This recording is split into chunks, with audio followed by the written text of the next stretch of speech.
eyes in the sky, gazing far into the night. I raise my hand to the fire, but it's no use, 'cause you can't stop it from shining through. It's true, baby, let the light shine through. If you believe it's true, baby, won't you let the light shine through for you.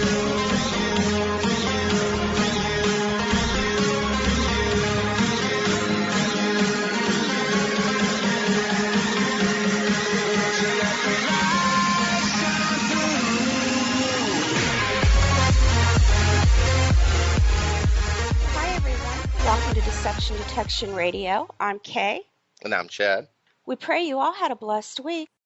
Tonight we are very fortunate to have Christopher Garetano on with us. He is the filmmaker, director of Montauk Chronicles.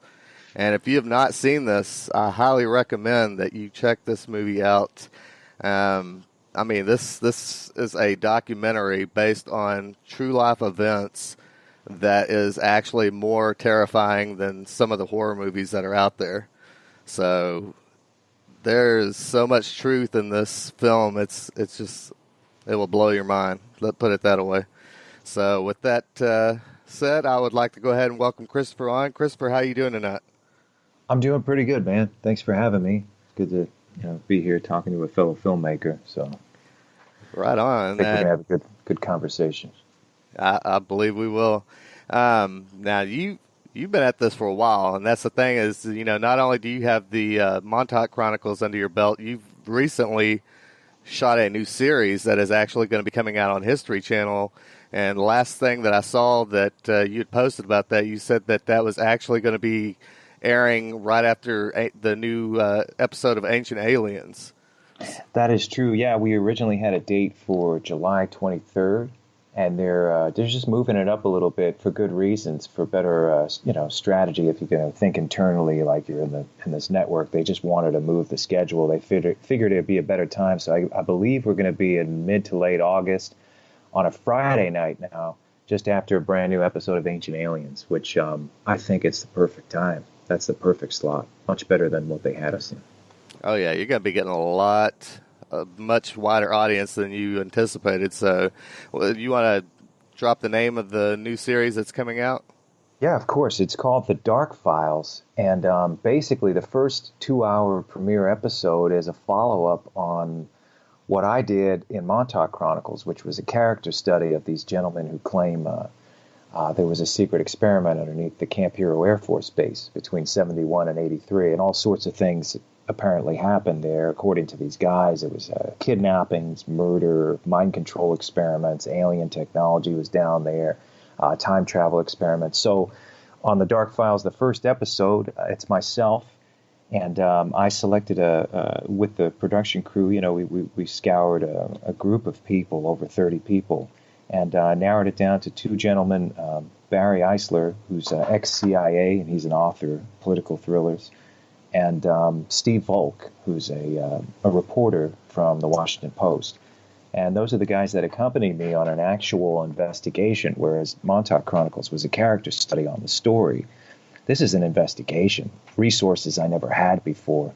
And whereas a lot of these programs promise, they're going to find something by the end, like, that the one Sasquatch program, 14 seasons of finding nothing, they should call it. We actually find something by the end of this, and quite significant. So if you have any interest in these legends, or just in conspiracy or paranormal type legends at all, this is probably one of the, just stepping outside of the fact that I'm part of it, this is one of the best programs I know of that actually achieves something by the end of it. I mean, something very significant in my opinion. Yeah, I know that me and my cohort, Justin Fall, Fourth Watch Films and Fourth Watch Radio Network, we were pretty blown away by Montauk Chronicles. We talked about it. In fact, I sent you the link for the show that we did after we watched the film. We had another gentleman by the name of Michael Herr that came on, and we were discussing that and Stranger Things. And that's another thing that I definitely wanted to get into, is that a lot of people that are really into the television series on Netflix, Stranger Things, they don't realize just how much of what was in that show was actually based on actual events, and that the original name for the series was titled to be Montauk, but that they made them change the name. This is very true. And I think after experiencing I had shot in Montauk for years as a renegade filmmaker. I did whatever the heck I wanted to. I climbed fences. I went into restricted areas. I didn't care what the rules were. I was breaking them from the beginning. But when now with such a large outfit like History Channel, they need to get permits for everything we did. And so thinking, I always speculated as to why exactly Stranger Things was changed. There's probably a multitude of reasons, but one of them may have been the ridiculous resistance that you have from the town of Montauk in terms of getting permits and people trying to stop you from getting close to the area. I truly believe there's something to hide there, and when you see this show, you'll understand why. I think we expose the reasons why. I mean, so many things happened while we were there. For instance, and I don't want to give away everything, but U.S. Army Corps of Engineers just showed up out of nowhere, on a rainy, cold, freezing day when they knew we were supposed to be there. There was this huge operation from U.S. Army Corps of Engineers and digging and monitoring and just keeping us away from the tower. And it was just too strange not to question, to heavily question the situation. Yeah, I know that in the film, when you guys were out there and y'all were exploring, going around, a lot of the underground tunnels that there were entrances into scattered all throughout around the base were actually filled in with concrete. They were, and we found more and more. They were all over the base, those entrances, all over the woods and the acreage that surrounds the base.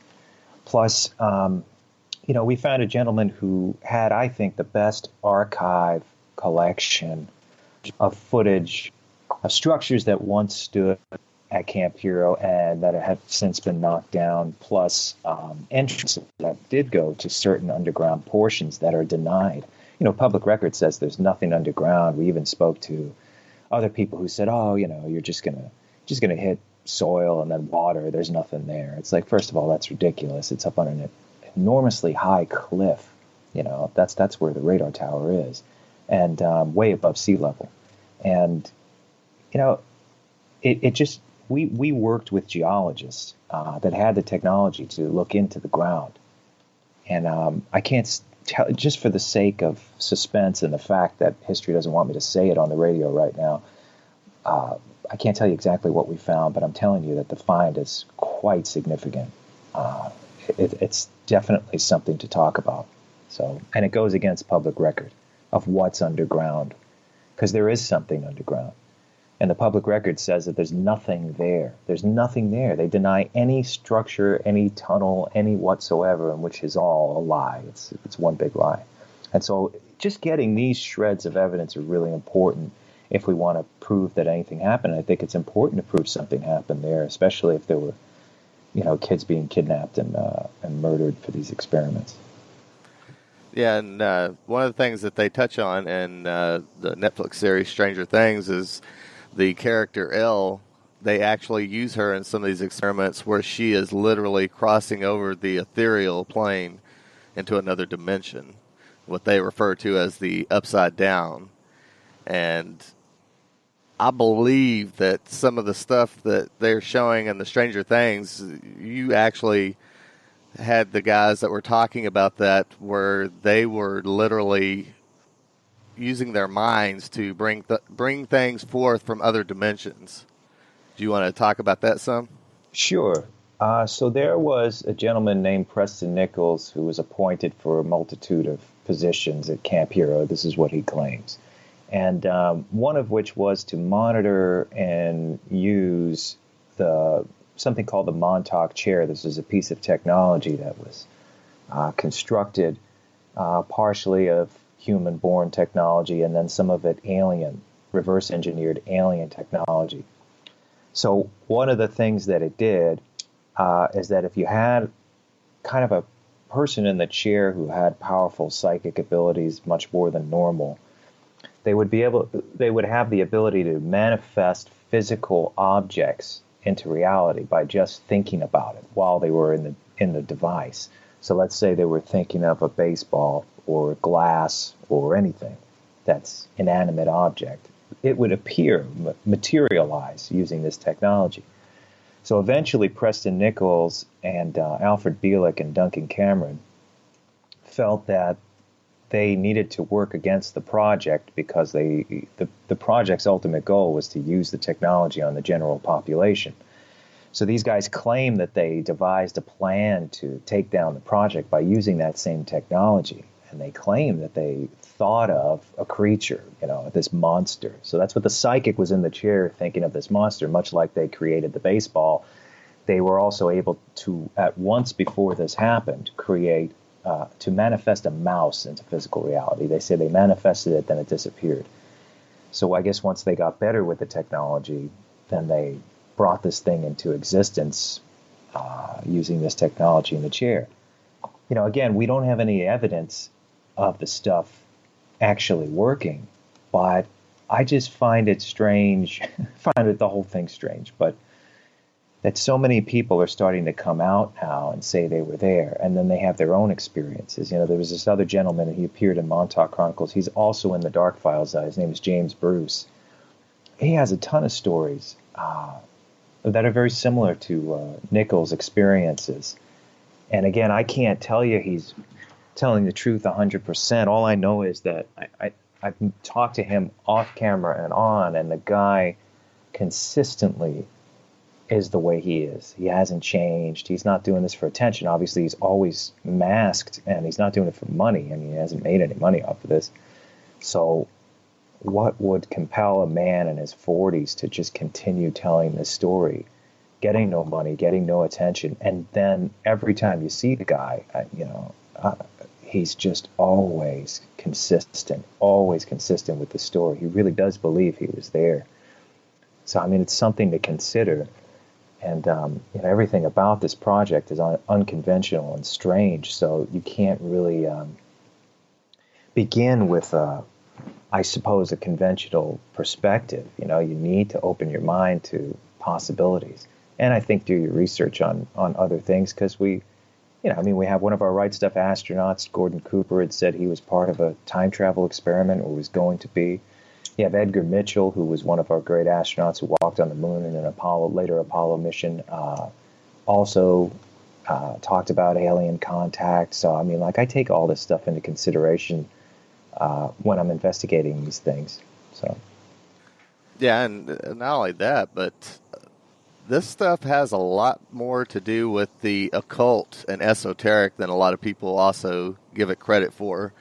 I know that Aleister Crowley was one of the guys that actually was opening rifts into other dimensions and dealing with beings. I think one of them was called Awas and the other one was Lamb.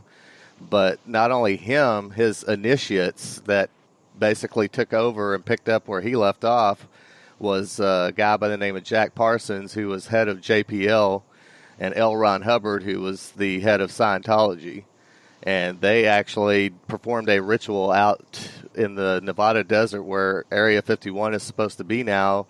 They performed a ritual back in 1947 called the Babylon Working.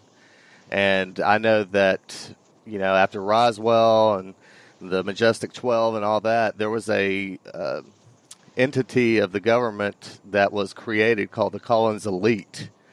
And that was one of the things that they were tasked with finding out and getting to the bottom of this whole UFO and alien phenomenon, was that, who are they? Where are they coming from? What's their agenda?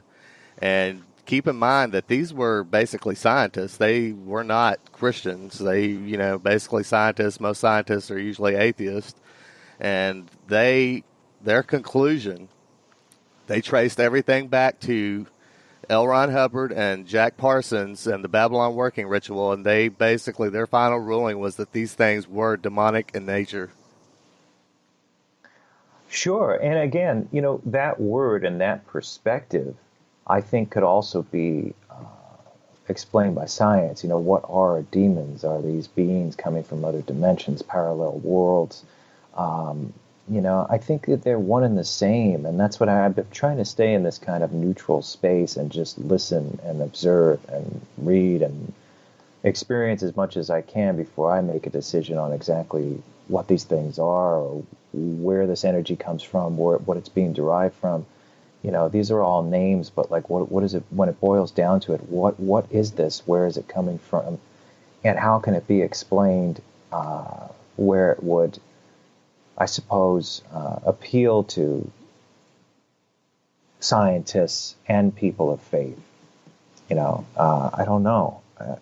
I don't know if we have enough solid information yet, because unfortunately, in this world too, you have a ton of charlatans, and that's the thing I'm very careful about, because it doesn't mean just because they're charlatans or people making things up within this world doesn't mean it's not true, and I understand that. But that's why I'm very cautious, because I've come across a lot of liars along the way who are trying to either profit or just manipulate people for whatever reason, and it's scary, man. It's really scary stuff. I never, when I got into this, I find a lot of these subjects exhilarating, and I did beforehand. So I'm going to continue going down that path. But in regard to the Montauk Project, this stuff is terrifying. I don't find it to be exhilarating. I mean, the filmmaking is my heart, but outside of that, the subject matter has been quite detrimental. I've had some issues because of 10 years immersed in this stuff. It's scary stuff, as you know. It's not to be toyed with, because a lot of this stuff is real. And I just think we have to be really careful exploring this stuff. It's not a game. There are people who have been hurt pretty bad that have messed around with this. Yeah, and I find it interesting when you just said that, brought up the one saying that Aleister Crowley used to always say. He said, today they call them demons, tomorrow they'll call them something else. Sure. Right, and there's just another explanation for it. If you rewind back to that entity case, the one that Dr. Barry Taff, parapsychologist, was studying, it was later written into a book and then a movie in the early 80s. Back then everybody was thinking, okay, so this was a haunting or a poltergeist or maybe something demonic.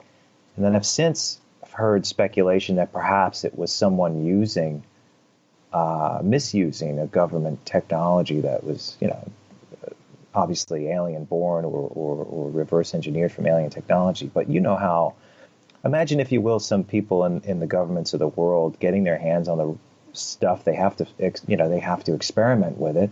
So let's say there's an invisibility experiment, and they need to try and see how stealthily they can get inside a house or a building or whatever, let's say to assassinate someone or whatever, to go get some information.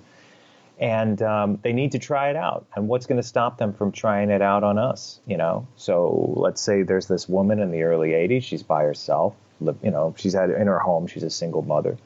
And then they use this technology to go in there, and it's being misused because a lot of these, people are cretins, they don't care. Life is cheap. And so I think a lot of it could be that, I've always thought about that. So what I used to think had a definition, right now I'm kind of, I'm keeping it open and allowing myself to redefine these things for myself. Yeah, I know that according to several people, like Phil Schneider, Bob Lazar, and several others, that the list goes on. I'm just using those as a couple examples, but I know you probably heard of Eisenhower meeting with the aliens and basically striking a deal with them to basically, allow them to abduct people and do experiments in exchange for technology. Yeah, again, I've heard all these stories, and some of them to me are stories. But then, and you can sit and doubt them. But then if you get to like evidence, and I think credible witness is as strong as evidence on paper, because evidence on paper can be tampered with. And I never understood the people who were just satisfied by finally seeing a document that could have been rewritten or tampered with, and you're not getting the truth from it anyway, or it's redacted or things are redacted. But I think credible witness might even be the strongest case. Yeah, there were several witnesses on that actually witnessed Eisenhower's plane land on the runway out there in Area 51, and that it sat there for over an hour. And while the plane was on the tarmac, that two UFOs had actually approached. One landed, and the other one basically just flew around, just basically keeping an eye on the one that was on the ground. And There was people in the towers and other people out there on the base that actually witnessed this. Well, see, that's important. I think credible witness is the most important thing. Let's say you have 6 or 7 witnesses that don't know each other, or they're just all very credible people with something to lose, going all the way back to Jesse Marcel, there was something to lose. The guy didn't, want his career to fall apart, his life to fall apart. It's like this goes for Edgar Mitchell or anybody else who had a story like this, who had witnessed something like this.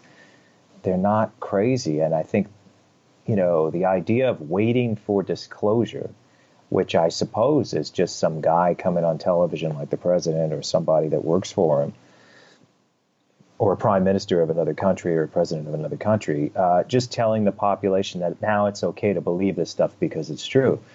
And I think if you just do your research, you don't need disclosure from the TV. That's probably our worst enemy, because we're just being lied to so much, is that I think the disclosure's already happened, and then that we could just start declaring that now. And so the story that you're telling, and the fact that you do have credible witnesses, you do have a source where you can present that to people. What we're doing is trying to get that out as much as possible in a very lucid, sober way. And so that's what I've been doing with the Montauk Project for years. And I understand that the other stories are being told about the reptilians, about the alien species that were down there, about the more elaborate aspects of the story. But I try my best just to focus on the boys program, because there are so many people we need to convince that this stuff happens, that if the first sentence I start with, hey, did you know that most people in the government are reptiles from another planet? It's like, you don't want to start with that stuff. What you want to start with is, I know there's an experiment that's almost just like the Montauk Project that happened in Holmesburg Prison. And if you look that up, there was a gentleman named Alan Hornblum, and this is a confirmed thing, that there were gentlemen in the prison under false pretenses who were lied to, experimented on it with a variety of chemical experiments, but also mind control experiments to turn them into Manchurian-type assassins. So this stuff is very real. And if we can just convince everyone that it's real by showing them that evidence, then maybe we can get to the next step of proving some of the technologies that were being used, and perhaps even, extraterrestrials that may have been down there. But I think it's important to start with the more grounded subject matter, and that's just what I'm doing. Yeah, and I agree with you on that you can't really just start off with the whole reptile thing, because that definitely throws people for a loop. But one of the things that really been working with Christians, trying to get them to understand, that's the thing, is if you truly look into Genesis 6, that's right there, that in the book of Enoch, it clearly talks about these beings, entities, angels, coming into this reality that, talks about that in the Bible several times, the angels that kept not their first estate, but that they came down and mated with the daughters of men. And that on the book of Enoch, it talks about the 200 fallen angels that came down on Mount Hermon and made entrance into this world. And basically, they corrupted flesh on the planet. Not just human flesh, but all flesh. It gets into that in the book of Jasher and several other books, other extra biblical texts. But, that's the thing, is when you really research this stuff and look into it, the whole thing about the reptilians, it all has to do with the seraphim angels. And that's one thing that a lot of people aren't aware of, is that the seraphim angels, when you look at the description of them, it talks about them being fiery serpents. They have a serpentine quality to them. And so that's the thing, is that there were, seraphim angels within the Watchers, the 200. And basically, you get into the Nakash, the seraphim, and all that. That's where these beings came from. Sure, and again, those texts are so strong and so ancient and so powerful and have lasted to this moment and will forever last that it's important to look back at those as reference. And, you know, the work you're putting into that is just as important as anything else. And I think that's what has to be done. Like, I have to choose a method and a way, and I have. And, you know, I'm going to obviously cover other subject matter down the road with the same perspective or same evolving perspective. So I think it's important that you're covering all this stuff. It's time that it's uncovered. Yeah, well, I mean, all of our work is interconnected. That's what this all boils down to. It's like, you know, everybody's got different pieces of the puzzle, and we're all coming together, and we're talking about this, and, you know, we're comparing notes, and like I said, I mean, you've done some major research in this area, because, I mean, that's another thing. What you were just barely touching on was the amount of children that they were basically kidnapping and using in these programs. And you want to talk a little bit about the amounts of children that were being kidnapped and used for this? Sure. Well, the gentlemen that I've interviewed claim could be in the hundreds of thousands. And then immediately, usually when someone's even slightly skeptic, they'll say, well, then I don't believe in this. That's ridiculous. That's impossible. But that's also an indication that person hasn't done any real research on how many people go missing even today.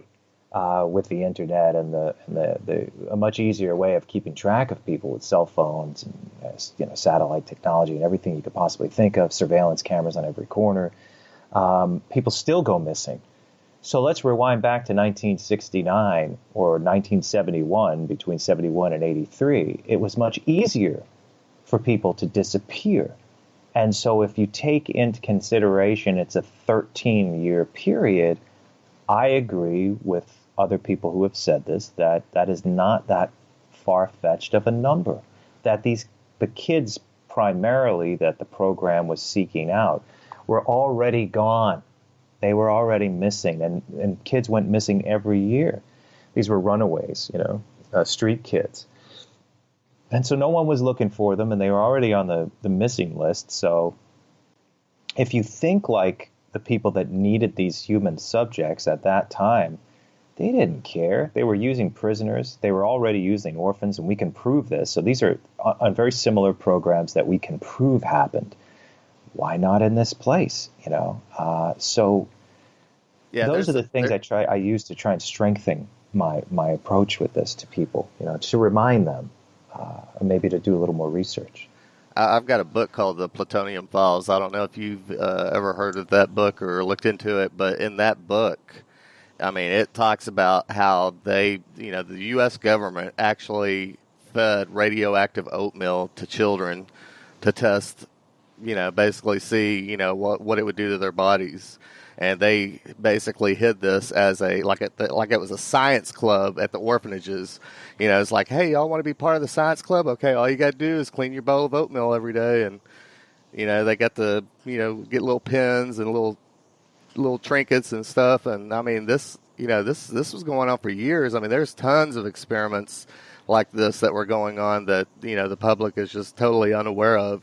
So, to think that they were kidnapping them, trying to use MK Ultra, MK Often, and some of these other programs that you really get into in this film, I mean, it's not far-fetched at all whatsoever. No. And again, that's step one for me, is just to, because there's a lot of people out there, and I don't want to convince, my job isn't to convince or overly try and please the people that already know about this. It's to spread the word to people who've never heard about this before, and I feel like I'm achieving that and have achieved that. Like that's my goal. Of course, I want people who have read about this stuff and have studied it to be pleased by my work and all, but I'm not making any progress if I don't reach a larger amount of people. And so just the idea, here's the thing, like, just the idea that these things happen seems to be the zeitgeist right now. It's like in everything, and it's been for a while, but very much so. Like there's a few movies, like everything from A Cure for Wellness to the Belko Experiment, like all of these movies, Beyond the Black Rainbow, Morgan, Stranger Things, they're all touching on the same stuff. It's all like these deep underground, deep base experiments with children or people or mind control experiments. It's really weird stuff, and it's in the mass storytelling entertainment media now, and it's in a way it's always been, but right now it seems to be very popular subject matter. So did you ever look into Philip Schneider at all? I have, and I talked to Al. I met with Al-Bielek personally, and we talked about Phil Schneider. I didn't put I shot a lot of stuff with Al, and I didn't put the whole thing in the movie. Of course, you can't fit it all, but there's some extra extended stuff, and I believe I put some of that on the Blu-ray, and if not, one day I'm going to put out Al's full extended interview just for free so people could see it. It's a lot of stuff. It's a lot of footage. I kind of have to just cut the fat off of a little bit. That's interesting. Yeah, I'd definitely love to see that. But yeah, it's very interesting because that's the thing is they're these deep underground military bases are scattered all across the United States, and that was the thing is that Phil actually used to build these things, and he went around on the circuit for about a year before and while he was doing this, they kept trying to kill this guy. There was 13 attempts on his life, and the 14th time they actually got him. But right. That was the thing is that he was going around talking about all this stuff, and that in Dulce, New Mexico, one of the most well known that people are aware of was he was actually out there working and encountered these beings underground and literally got into a firefight with them. And you saw his fingers. He had the 2 fingers that were missing. He had the big rip in his chest. And sure, I saw. Yeah, he showed the scars. He seemed like a sincere guy. Bielek totally supported everything he said. There are guys like that, and then they die, and people speculate, oh well, they were just crazy. It was a drug overdose. Oh, he killed himself. It was depression. Look at Max Spears. What do you think about him? I'd definitely like to hear your take on that. That one, it's not ringing a bell right this second. Okay. You want to talk a little bit about it, and maybe it'll jog my memory? Yeah, well, there's some connection to the Montauk Project with Spears, but I didn't really know much about him until he died, because then I saw the announcement in my Facebook feed, and so he was somebody who was getting pretty popular on the, on the circuit of conspiracy in terms of these conferences. And so apparently he was supposed to speak in Poland, and this is a healthy 38-year-old guy, good shape, according to a lot of people, he had no drug problems. And then he just starts coughing up, black fluid, and writes to his mother saying that they're trying to kill me, and dies on the couch of this woman's place in Poland. And this is a true story. It made some major news. He was texting his mom and writing, saying that there were close, I guess, people posing as close friends that were actually trying to kill him. And he died. Yeah, it sounds vaguely familiar. If I remember correctly, I think what little bit I saw of that tied into something that's basically most people know as the Black Goo, and that also is tied into a lot of this, the aliens and stuff. It's seen in certain movies like X-Files and stuff like that, but it's definitely a phenomenon that is, and it's interlaced with a lot of this. Yeah, very much so. And so I pay attention to that, because if this man was murdered, and perhaps even by people within that circuit, I think it's going to come out. It's definitely going to come out. They're not going to get away with it. And I think it's important that people, once again, talk about it in a very sober way, because it's not going to help us when we're trying to get the attention of people who might help solve the problem. It won't help us just kind of dumping all of the stuff that we've been reading about all these years on them. And that's just how I feel. So that's really my approach. And then when it comes down to interviewing guys that have an elaborate story, I like letting them talk. I think it's not about me. It's about the audience. So when I'm interviewing somebody, it's really much less about me and more about letting the audience hear the story. as these people feel like telling it at that time. And, as you know, the subject is a reflection of you. So however you make them feel is the way they're going to present themselves. If you make them feel comfortable, they will comfortably start telling you things and give you information. If you make them feel like, if you make them feel inhibited or nervous, they're not going to give as much, and they're probably going to shut down. And I don't know if that indicates a lie or just the fact that they're simply uncomfortable with you. So I support, making people feel comfortable during an interview, whether it be a serial killer or a hero. I think you should just let them feel comfortable, and they'll tell you as much as they're able to. Yeah, and that's the thing is a lot of these guys that have come forward or whatever stuff now, they don't even want to come into the light anymore and talk about any of this stuff. I know Bob Lazar, who was friends with Bill Snyder and the Lear Jet Company guy, and I forgot the other guy's name, the one that ended up getting killed. He was the one that was actually writing a book on a lot of this stuff. It was Phil Snyder's dad that passed away, and basically he had found documents in the house up in the attic that had a lot of the stuff to do with the UFOs and the aliens. And this friend of theirs was actually writing a book on a lot of this stuff, and they found him dead out in the woods. Apparently said it was suicide, but that was the thing, is this guy was happy and, had no issues in life. And Phil Snyder knew that they had killed him. He had Wow. no doubt, but, no shadow beyond a doubt. He knew that they had murdered him. And that's what caused Phil to go out on the circuit. But getting back to Bob Lazar, a long time ago when he came out, they were trying to discredit him. And, he was talking about one of the elements on the periodic table that wasn't even there 10 years in advance before it ever finally got put on the periodic table. And whenever they put it on the periodic table, it's the exact same name and everything. And, it's like you can't make this stuff up. No, you can, and it's very important. These things that you keep bringing up, these are very strong points. And those are the things I think that whenever anything's being presented to the public, those are the things you say, well, look at this and look at this. These are my strongest points I'm presenting all the time. And I'm, obviously I'm not perfect, and I'm learning as we go, just like we all are, but I think that's the best method. I think that's the smartest thing to do. And then it's, once you get people to understand that the strongest points are true, then it's okay, I think, to start opening up the door to other things and say, well, if you consider that, take a look at this, So I'm learning as we go. I mean, just after this recent experience with the Dark Files in history,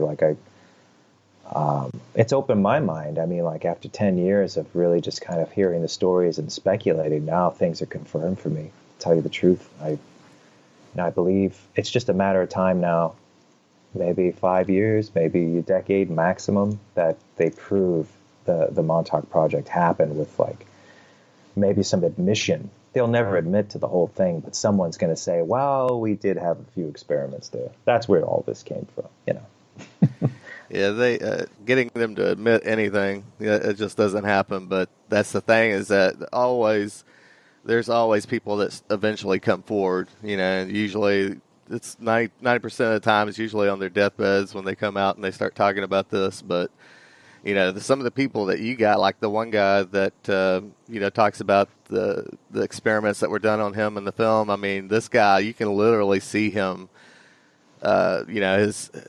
His whole demeanor, that you can see that he's reliving it when he's talking about it, and it's taking a toll on him just talking about it.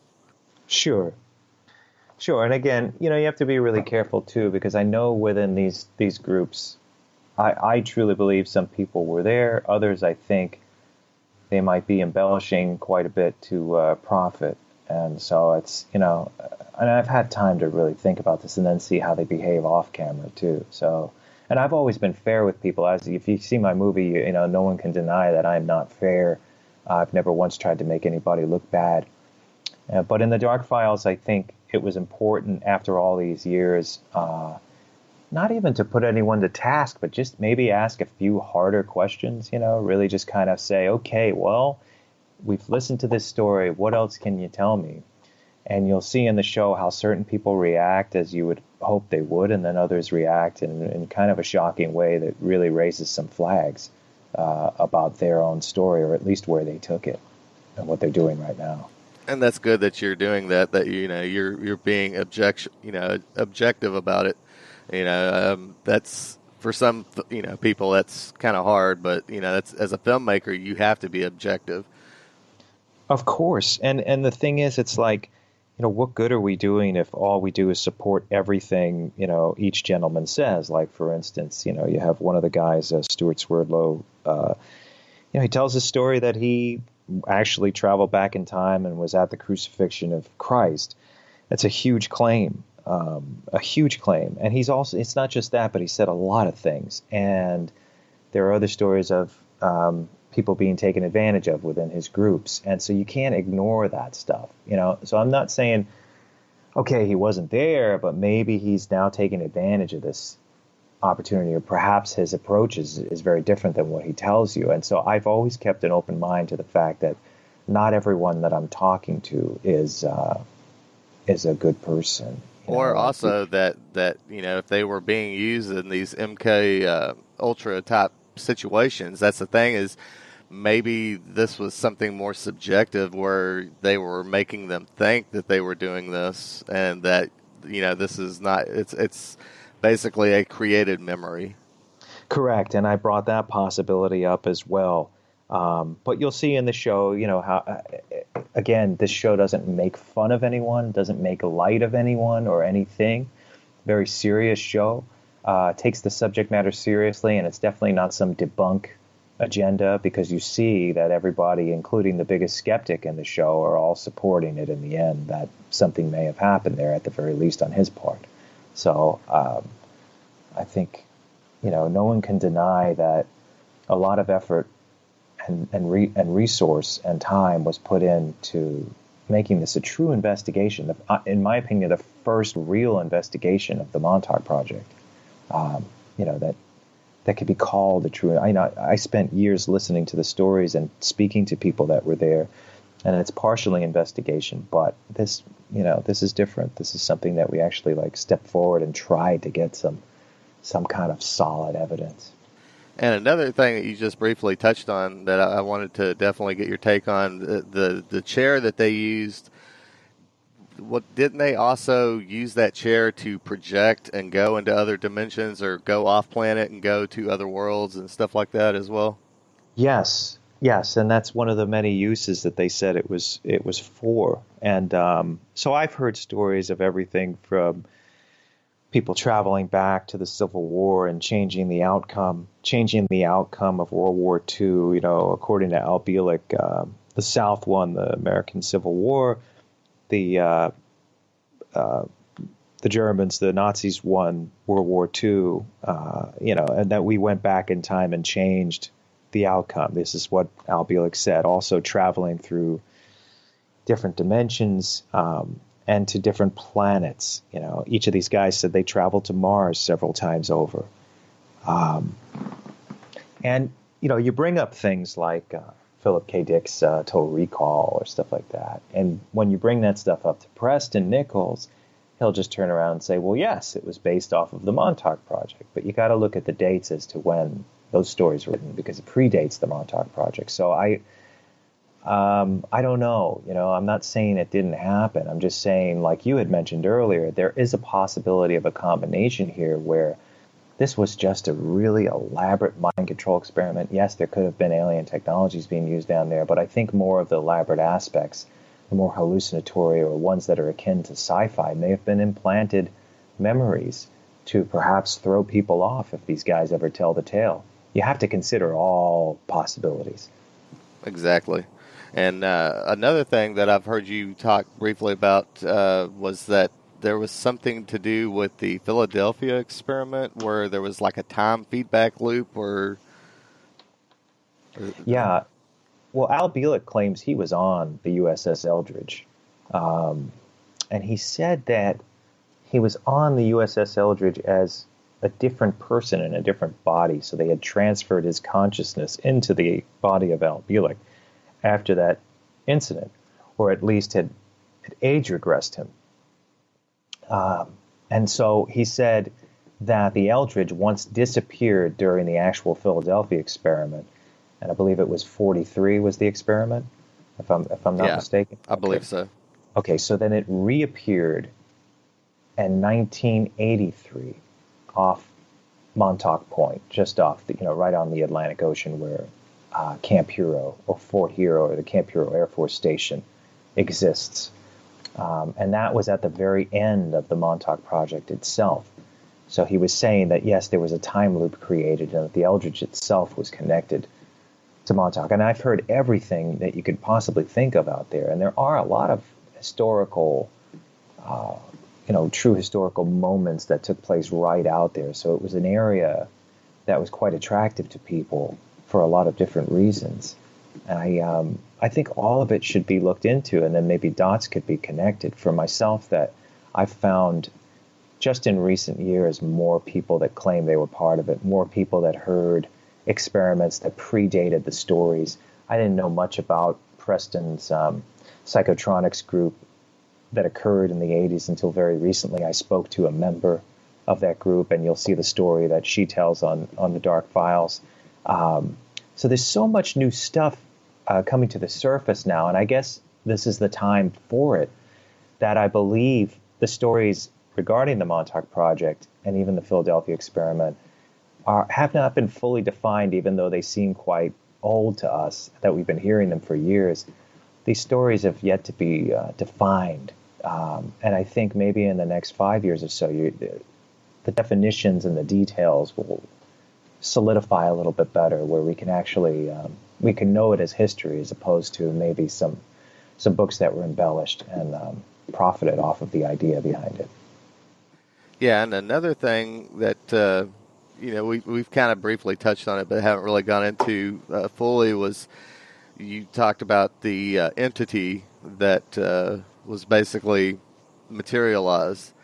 And what I really wanted you to touch on that was about how this entity was running amok throughout the base and what they had to do to basically get rid of it. Sure. Well, Alfred-Bielek and Preston Nichols both told me this story. So Nichols and Bielek and a guy named Duncan Cameron, who was a psychic that they were using, he was the source, the psychic source in the chair.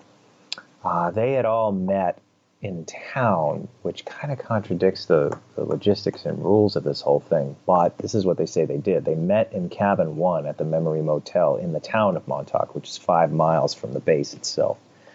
And they devised this plan where they were going to crash the project. So ultimately, they would have Duncan Cameron think of, they were all fans, and this is what Preston Nichols says, of the movie Forbidden Planet.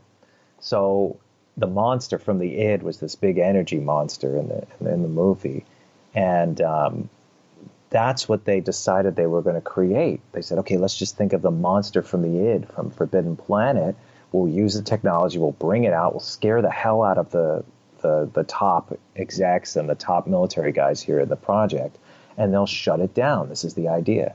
So they instead, according to Preston Nichols, that Duncan Cameron thought of a giant Sasquatch monster derivative of the monster from the id. We're getting into really sci-fi territory here.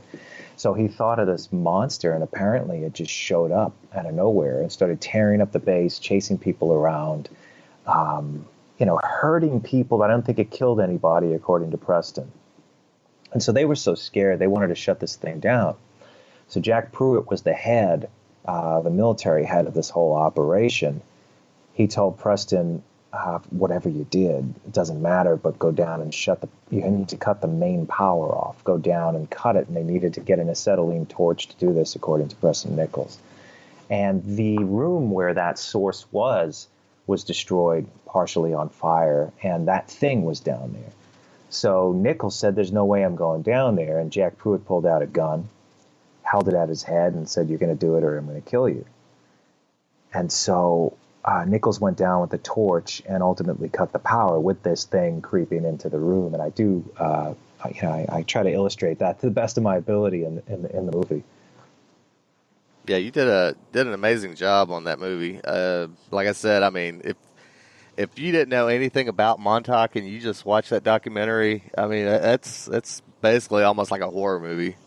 Thanks, man. And yeah, like I said, me and Justin were both we talked for at least 2 or 3 hours after we watched the movie before we even went on and did the episode. But yeah, we were very blown away, and you did some amazing B-roll in there. Is all I got to say. The how you shot some of that and did the special effects. You very talented. Is all I got to say.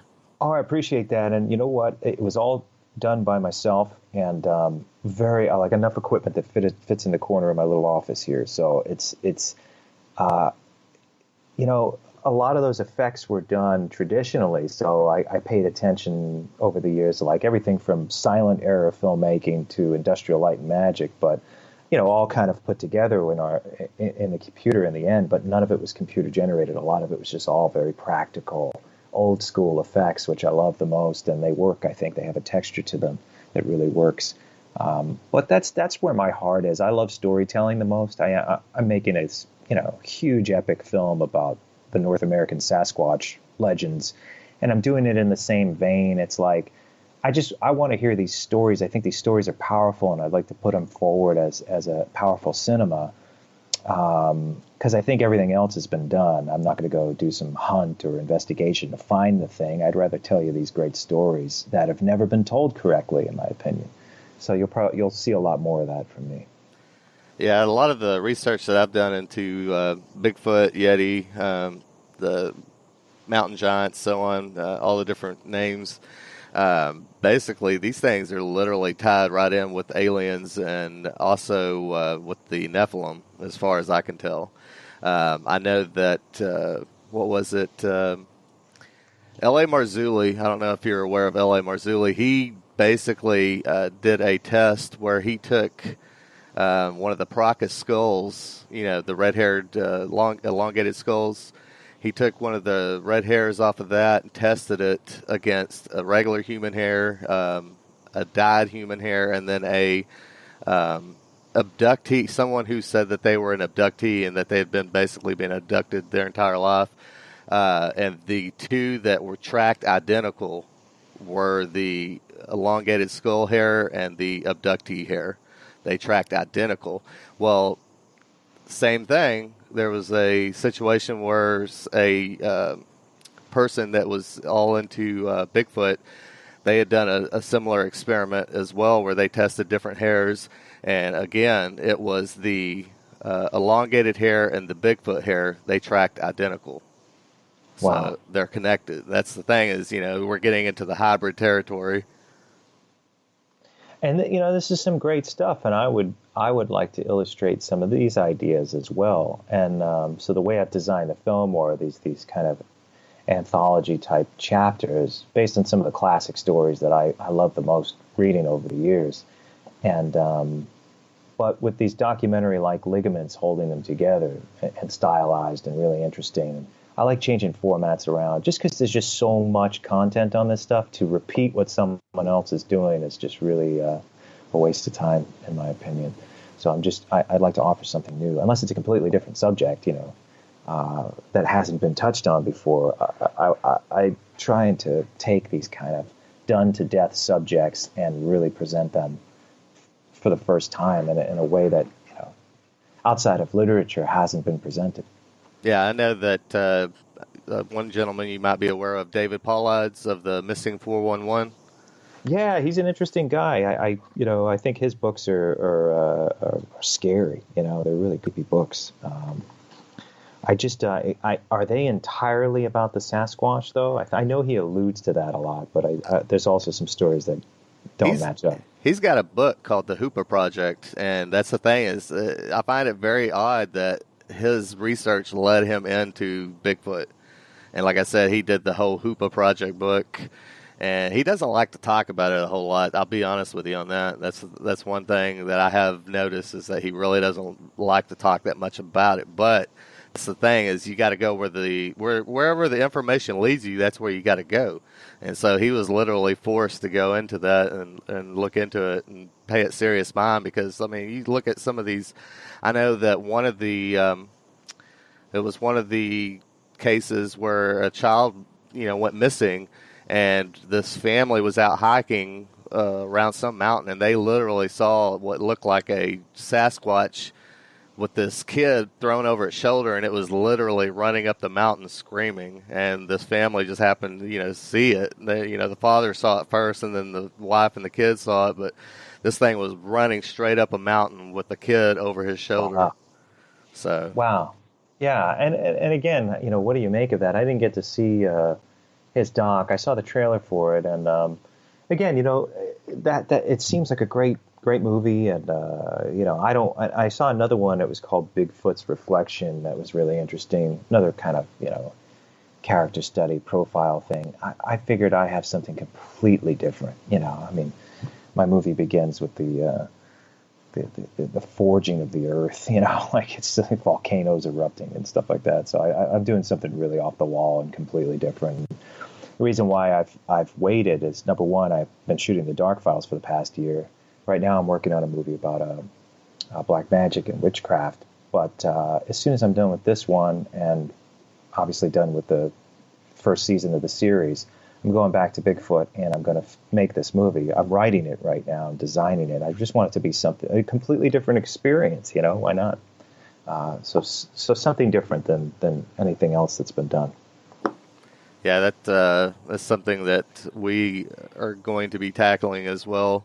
Something very similar to what you're talking about just now. I can't say too much about it because it's still very, very under. I can tell you once we get off the air, but it's going to be very mind-blowing. That's all I got to say. Yeah, man, and keep doing that because that's it. That's what's going to reach people. Like everything that you're doing, as long as it's, and obviously it's what it is, but as long as it's like your deep passion and thoughts about the subject, and don't worry about how anyone else is doing it. I don't ever care how, who cares what anyone else is doing. I like watching their stuff, but I don't sit and measure it up to my own when I'm making it. I just make it. Well, that's the thing is we're always hypercritical, and I know that Justin, he's his own worst critic. So that's the thing is, he was his own worst enemy when he was doing a lot of this stuff. And, like I said, me working on a lot of the B-roll and the photos and stuff like that, it's like some of the stuff, I spent hours, I know one of the articles that I had to go and find, it was from a Chilean newspaper that they talk about where they were in contact with Admiral Byrd while he was down there in Operation High Jump. And it took me almost 7 hours just to find that actual newspaper article where they were talking about that. Oh yeah, it's consumed my life, so I know what you're talking about. And Montauk, there's a whole nother movie that I made first that I basically threw away and started all over again in 2013. But I had finished a feature-length Montauk Chronicles film and showed it around briefly in 2012, and I decided it wasn't good enough. So I just tossed it out and started all over again. That was after 6 years working on it on and off. So, and none of it was retained except obviously alfred-bielek's interviews that I started from scratch again, redigitized, recolored. So everything was a clean slate in 2013 when I started making Montauk Chronicles, the one you saw. And it's just we are our own worst critics, but we have to be. That's how you get better, and that's how we end up making something worth delivering. That's what I meant. Like I didn't need to worry about what anyone else was doing. I beat the hell out of myself. So it's like, I really just want to do this. I want this to be the best possible thing I could deliver. So I hear you, man. I'm right there with you. Yeah, brother. So is there any way that people can get in contact with you and that they can actually get in touch with you to purchase the Montauk Chronicles Blu-ray and all that? Sure. If you go to MontaukChronicles.com. You can write me from there, or you can order the movie from there, and it's also available on Amazon.com as well. We're restocking the DVDs soon. I think we only have a few left, but we have a few Blu-rays in stock for sure, and so order a Blu-ray if you feel like it. There's a lot of great extras on there, different things to kind of continue the investigation. And the Dark Files will be out, I believe, the third week of August on History Channel on a Friday night just after Ancient Aliens. We'll have the precise date very soon. That's going to do it for tonight, everyone. Thank you so much for tuning in. We pray you have a blessed week. Good night, everyone. Night.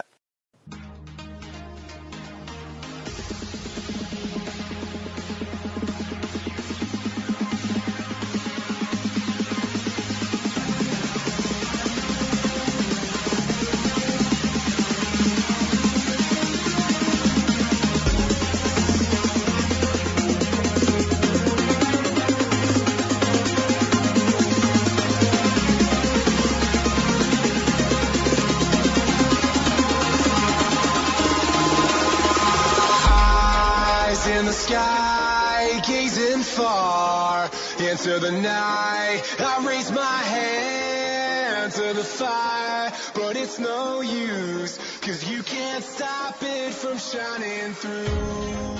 It's true, baby, let the light